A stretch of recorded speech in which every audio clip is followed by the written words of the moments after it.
హర her Mahadev. ఈరోజైతే మనం గోపేశ్వర్ టెంపుల్కి వెళ్తా ఉన్నాం. నిన్నైతే మనం వెళ్ళాం కదా, అనసూయ మాత ట్రెక్కింగ్కి వెళ్ళొచ్చాం.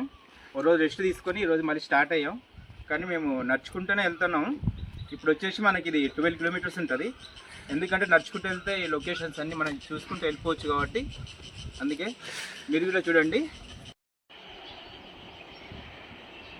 మేము ఇలా కొద్ది దూరం నడుచుకుంటూ రాగానే ఇక్కడ మాకు ఒక ఆశ్రమం కనిపిస్తుంది, ఉత్తమ్ దాస్ గారిది. ఇలా వెళ్తే అనమాట ఈ దారి ఉంటే వెళ్ళాలి. అక్కడ వచ్చేసి మనకు రాధాకృష్ణ టెంపుల్ ఉంటుంది, శివాలయం ఉంటుంది. మేము వెళ్ళాము ఇంతకుముందు, చాలా బాగుంది టెంపుల్.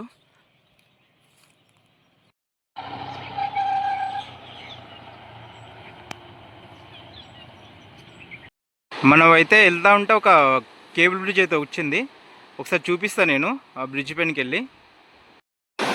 ఇది అనమాట నది చూడు, చాలా పెద్ద నది. ఇది కేబుల్ బ్రిడ్జ్ అయితే నది. ఆ నది పై నుంచి కేబుల్ బ్రిడ్జ్ అయితే ఉందన్నమాట, చూసుకోవచ్చు మీరు. ఇది సూపర్ లొకేషన్ కదా. Her her. మీరు చూస్తున్నారు కదా, ఇదే గోధుమ పంట.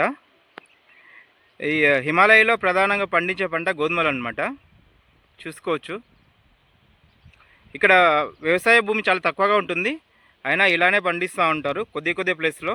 చూడవచ్చు, సూపర్ ఉంది కదా లొకేషన్. మేమైతే దాదాపు ఒక 2 కిలోమీటర్లు వచ్చాము. వచ్చాక మాకు ఇక్కడ ఒక టెంపుల్ అయితే కనిపిస్తుంది, చూసుకుంటూ వెళ్ళిపోతా ఉన్నాం. హర హర్ మహాదేవ్ అండి. పక్కన కొండ, రోడ్డు, తర్వాత కొండ కింద ఒక ఇల్లు ఉంది. ఎంత ప్రశాంతంగా ఉంది కదా, సూపర్ ఉంది కదా. చూస్తున్న లొకేషను, ఆహా. హర హర్ మహాదేవ్ అండి. ఇక్కడ కొందరు పిల్లలు అయితే క్రికెట్ ఆడుతూ ఉన్నారు. చుట్టూ ప్రకృతి పచ్చదనంతో కూడిన మైదానం ఇది. మీకు ఇందాకే చెప్పినట్టు మనకి ఎక్కడంటే అక్కడ వాటర్ ఫుల్గా ఉంటాయి హిమాలయాల్లో, మీరు చూసుకుంటారు. ఇది పట్టుకోవడానికి ఒక పైప్ అమర్చించారు. ఇవన్నీ న్యాచురల్ వాటర్ అనమాట, ఐస్ అడిగి వస్తూ ఉంటుంది. మనం దీనే పట్టుకొని కూల్. అబ్బా, డీప్ ఫ్రిడ్జ్లో వాటర్లా ఉందన్నమాట, కూల్గా ఉన్నాయి. చూడండి ఒకసారి లొకేషన్ ఎలా ఉందో, సూపర్ కదా.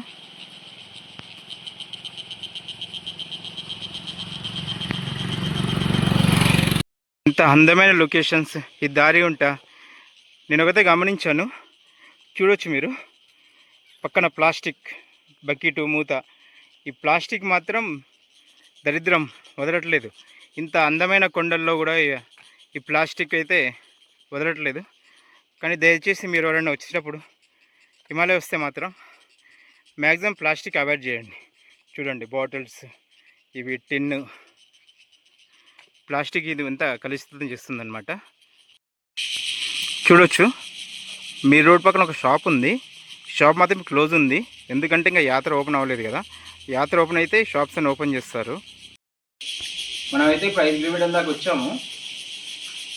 దారి అంటే ఏం షాప్స్ ఏమి ఉండవు, కానీ మనం తినడానికి ఏదో ఒకటి మనమే తెచ్చుకోవాలి. బ్యాగ్లో తెచ్చుకున్నాం, మేము చాక్లెట్ తెచ్చుకున్నా. ఇక బస్ స్టాండ్ ఒకటి కనిపిస్తూ ఉంది, చూసుకోవచ్చు మీరు. కూర్చొని తింటా ఉన్నా. మనం నడుచుకుంటూ వస్తూ ఉంటే ఇక్కడ ఒకటి మనకి బోర్డు కనిపిస్తుంది, చూద్దాం బోర్డు మీద ఏముందో. చూసుకోవచ్చు మీరు, మండల్ వ్యాలీ గైడింగ్ వాళ్ళ నెంబర్స్ ఉన్నాయి ఇక్కడ. Chamoli district guides numbers, vehicle వాళ్ళ నెంబర్స్ అన్నీ ఉన్నాయి, మీరు చూసుకోవచ్చు. మాకు దారిలో కోతి కనిపిస్తే అరటిపండు ఇచ్చాం, కానీ మా దగ్గర ఉన్నది ఒకటే అరటిపండు, అందుకని ఒకదానికి ఇచ్చాము. కానీ ఎన్ని వచ్చి చూస్తున్నాయి చూడండి. చూడొచ్చు మీరు, రోడ్డు ఎన్ని మలుపులు తిరుగుతుందో. ఘాట్ రోడ్డు, పక్కన నది, ఇటు సైడ్ చూస్తేనేమో కొండ. ఒకటే వెహికల్ వెళ్తుంది అనమాట, ఇంకో వెహికల్ రావాలంటే పక్కన ఆగాల్సిందే. మనం వెళ్తుంటే అయితే మనకి ఒక చిన్న వాటర్ ఫాల్ కనిపిస్తూ ఉంది, చూసుకోవచ్చు మీరు. మనకి ఇది ఒక ప్లస్ పాయింట్ ఏంటంటే హిమాలయాల్లో వాటర్ ఎక్కడంటే అక్కడ ఉంటుంది. మన దగ్గర బాటిల్ ఉంటే సరే మనం పట్టుకొని తాగొచ్చు. ఈ వాటర్ అన్ని చాలా అద్భుతం అనమాట.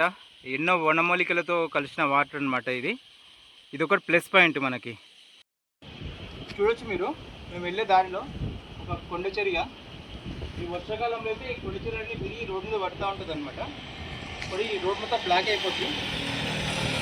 కాబట్టి హిమాలయాల్లో వర్షాకాలం ప్రయాణం చేయడం చాలా ఇబ్బంది అనమాట, చాలా ప్రమాదకరం ఇట్లా. అందుకనే మనకు చార్ధామ్ ఇట్లా ఓపెన్ అయ్యేది ఓన్లీ ఎండాకాలం టైంలో ఓపెన్ అవుతుంది. హర హర్ మహాదేవ్.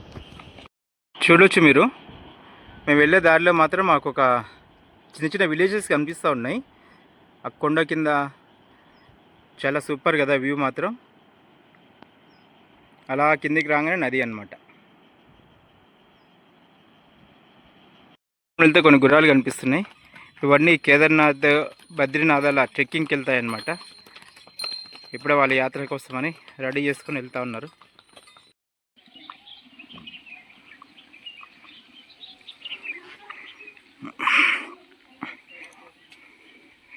మీలా నడుచుకుంటూ వస్తూ ఉంటే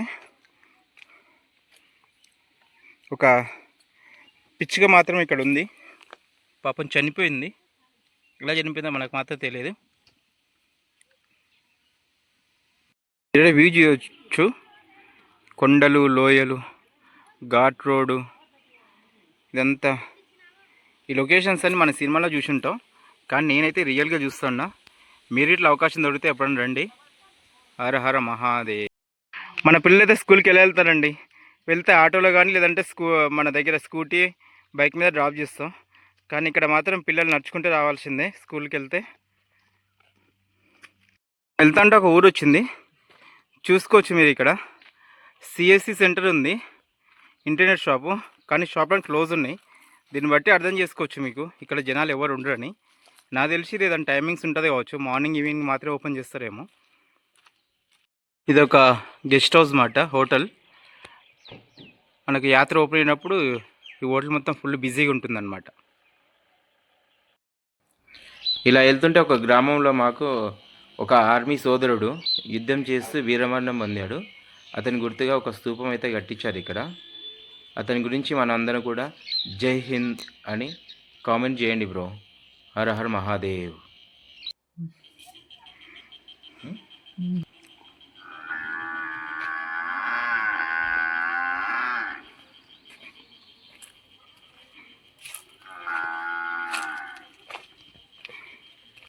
ఇలా రోడ్ అంతా కొన్ని ఫ్లవర్స్ ఉంటాయి, వీటితో పాటు కొన్ని డేంజర్ మొక్కలుగానే ఉంటాయి.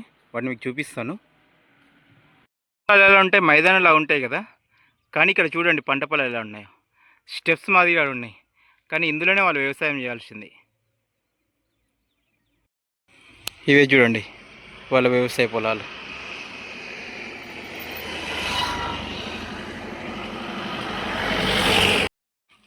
ఇంకొక ఊరు వచ్చింది, ఇక్కడ చిన్న హోటల్ ఉన్నట్టుంది, చూడొచ్చు మీరు. ఇక్కడ కొన్ని మొక్కలు అయితే కనిపిస్తున్నాయి. ఈ ఆకులు మనం తినొచ్చు అన్నమాట. చింత ఆకులాగా పుల్లగా వగరుగా ఉంటాయి, తినొచ్చు. అట్లనే ఏది పడితే అది తినకూడదు, తెలుసుకొని తినాలి. చాలా డేంజర్ మొక్కలుగానే ఉంటాయి హిమాలయాల్లో. కొన్ని మొక్కలు చూపించాయి కదా, అవన్నీ మంచివి. ఇది మాత్రం చాలా డేంజర్ అనమాట. పొరపాటున ఇది మన టచ్ చేసామంటే చాలా దురద అనమాట. చూడండి, చిన్న చిన్న ముళ్ళులు ఉంటాయి. చాలా డేంజర్ మొక్క అనమాట ఇది. కాబట్టి మీరు ఎవరైనా వస్తే మొక్కకు చాలా దూరంగా ఉండండి. రుద్రనాథ్ పంచకైలాస్లో ఒకటి అనమాట. ఈ ట్రెక్కింగ్ అయితే ఇక్కడ నుంచి వెళ్ళొచ్చు అనమాట. ఇక్కడ నుంచి మీకు మనకు 16 కిలోమీటర్లు చూపిస్తుంది. చూడొచ్చు మీరు, ఈ కొమ్మాన్ ద్వారా వెళ్ళొచ్చు పైనకి. కైలాస్లో ఇదే చాలా టఫ్ అనమాట, చాలా రిస్క్ ట్రెక్కింగ్. ఇప్పుడైతే పర్మిషన్ లేదు, కానీ మనం వెళ్ళినప్పుడు బ్లాగ్ పెడతాను, ఒకసారి చూడండి. మీరు తొందరనే యాత్ర ఓపెన్ అవుతుంది, దానికోసం ఇప్పుడు రెడీ చేస్తూ ఉన్నారు. టెంపరరీ వాష్రూమ్స్ అనమాట ఇవి. చూస్తున్నారు కదా మీరు, హైయెస్ట్ కొండ ఉంది కదా, ఆ కొండ అవతల రుద్రనాథ్ అనమాట. ఇంకా చాలా పైనకి వెళ్ళాలి అక్కడ నుంచి. మీరు చూడొచ్చు, మీరు ఆ కొండ దగ్గర నుంచి యువతలకి ఇలా వచ్చాం అనమాట. మీకు ఇందాక నుంచి కొన్ని మొక్కలు చూపించుకుంటూ వస్తున్నాను కదా, కానీ ఈ మొక్క చూడండి, దాదాపు మీ అందరూ తెలిసే ఉంటుంది. నేను మాత్రం దీని పేరు చెప్పను. దీని పేరు ఏందో మీరే కామెంట్ చేయండి.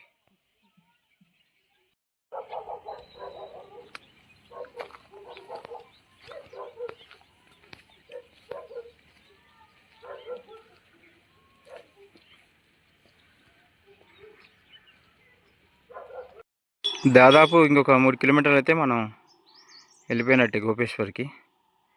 కానీ చాలా అలసిపోయాం, కాళ్ళు అయితే బాగా లాగుతూ ఉన్నాయి అన్నమాట. చూడండి ఒకసారి కొండ చర్యలు, ఇవన్నీ చిన్న చిన్న రాళ్ళు ముక్కలన్నీ విరిగి పడుతూ ఉంటాయి. చూడొచ్చు మీరు పైన వరకు ఈ రోడ్ మీద పడుతూ ఉంటాయి. ఈ రాకపోకలన్నీ ఆగిపోతాయి అన్నమాట. చాలా ప్రమాదకరమైన రోడ్ ఇది.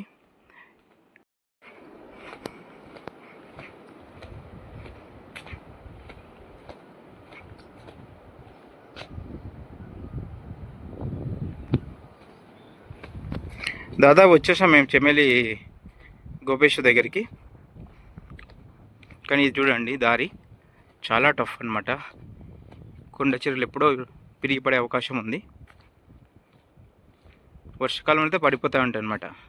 అప్పుడు మనం న్యూస్లో వింటూ ఉంటాం కదా, కొండ చర్యలు విరిగి రోడ్ అంతా బ్లాక్ అయింది అలాంటి కొండ చర్యలు అనమాట. ఇది కనిపిస్తున్నాయి కదా, ఆ చివరి కొండ నుంచి వస్తూ ఉన్నమాట. మేము కొండలని దాటి ఇక్కడ వరకు వచ్చేసాం. చూడొచ్చు, ఇంకా మనకి కొంత ముందుకు వెళ్ళాలి. అక్కడ ఇల్లులు కనిపిస్తున్నాయి కదా, ఆ ఇల్లు చివరికి వెళ్ళిపోవాలి. అక్కడ ఉంది గోపీనాథ్ టెంపుల్, గోపేశ్వర్. చూడండి ఫ్రెండ్స్, ఇందాక నేను చెప్తా ఉన్నారు కదా, ఈ కొండలు ఎంత లూజ్గా ఉంటాయి, రాళ్ళు చూడండి కదులుతూ ఉన్నాయి. వర్షం పడ్డప్పుడు ఇవన్నీ పడిపోతాయి అన్నమాట. కాబట్టి చాలా ఇగో చూడండి, మీరు చూస్తే అన్ని క్రాక్స్ ఉన్నాయి మధ్య మధ్యలో. కాబట్టి ఇలాంటి రోడ్లు చాలా డేంజర్ అన్నమాట.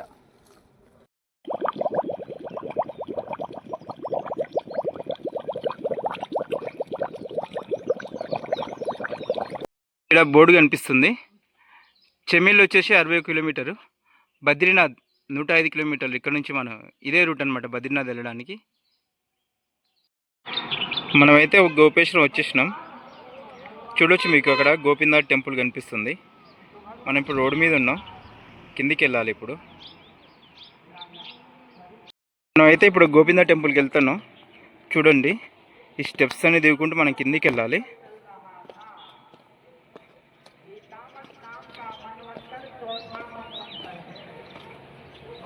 మనమైతే దాదాపు సగం స్టెప్స్ దిగాము, ఇంకా స్టెప్స్ వస్తూనే ఉన్నాయి. ఈ స్టెప్స్ అన్ని దిగిన తర్వాతే మనకి గోపీనాథ్ టెంపుల్ వస్తుంది.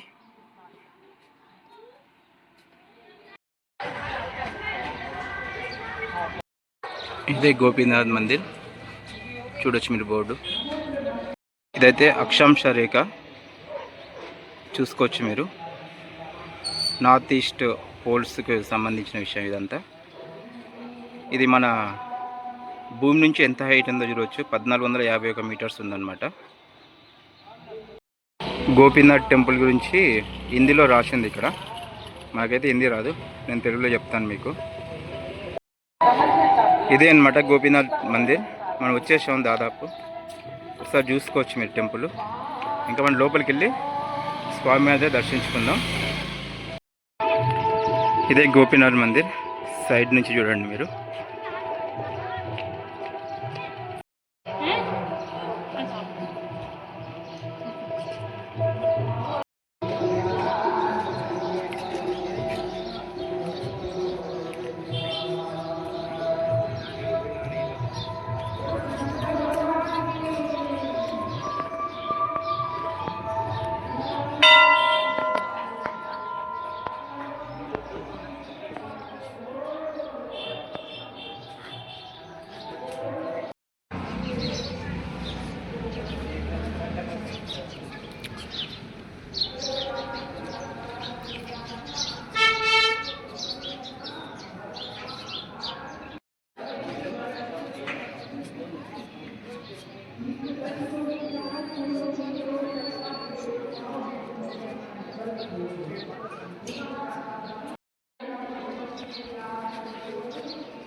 హర హర మహాదేవ్.